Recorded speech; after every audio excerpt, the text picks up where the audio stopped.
The Nationals' rotation has been nothing but dominant it is leading the National League in just about every fathomable category, including innings pitched and pitches per start. Nat starters have been going deeper, staying in longer, and pitching more than anybody else. That is, except for Jeremy Hellickson. Hellickson has been a blessing, and has been a perfect fit for that fifth rotation spot. He is putting up fabulous numbers so far he has not given up more than 3 runs in a game. Has given up 9 total runs over 7 starts. Has not walking people, 6 total walks and hits a stingy. His ERA is a mere 2.12. However, has not been allowed to go deep into games. As a result, he is only 1-0 in 7 starts, while the Nats have a 5-2 record in games that helps started.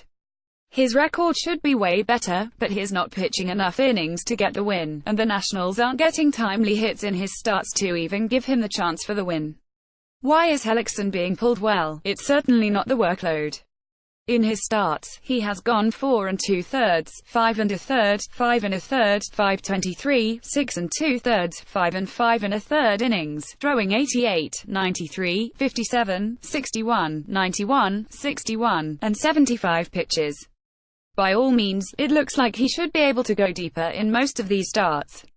And he isn't struggling, either. He's given up 3 runs once, 2 runs twice, 1 run twice and no runs twice. The knock on Hellickson is that he has historically had trouble with lineups the third time through the order. Opposing batting average goes up significantly, and typically it hasn't gone well for him.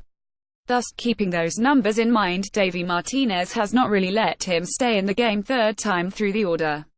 That was fine at the beginning of the year, when we were just starting to see what he could do and how he would perform. To my eyes, Hellickson has soared beyond expectations. And I think he has more than earned his right to stay in games and pitch deeper and tackle that order third time through. Martinez is going by the numbers, and that's okay when you don't really know what he's got. But now you've watched him pitch 7 times, and the results have been stellar. And yet, Martinez has been reluctant to let him stay in. I get that you don't know what's going to happen and you're afraid he might blow up. But you won't know until you give him that chance. Hellickson has earned at least a chance. If his next start takes the same pattern as his other ones, few runs, low pitch count, then let him stay in the game.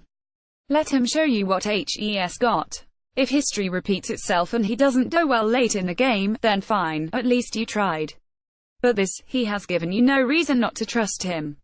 He could be amazing, and how silly would you feel getting 5 innings out of Hellickson all this time when you could have gotten 7 or more? The man threw 6 perfect innings against the Padres a few weeks ago. He has earned the right to pitch deeper, and Martinez needs to give him a little more trust and give him that chance. The bullpen is still badly hurt and finding its way, and more innings from a starter can't hurt. Albeit, a blister derailed Hellickson's start yesterday, a start in which he might have been given that longer leash and might get in the way of future plans. But if his health is in good shape, Martinez needs to let him go deeper next start. He's earned it. Liz Barr blogs about the Nationals for the Nats blog. Follow her on Twitter, @RazorthBar1. Her opinions on the Nationals will appear here as part of MAZNsports.com's initiative of welcoming guest bloggers to our little corner of cyberspace. All opinions expressed are those of the guest bloggers, who are not employed by MAZNsports.com but are just as passionate about their baseball as our roster of writers.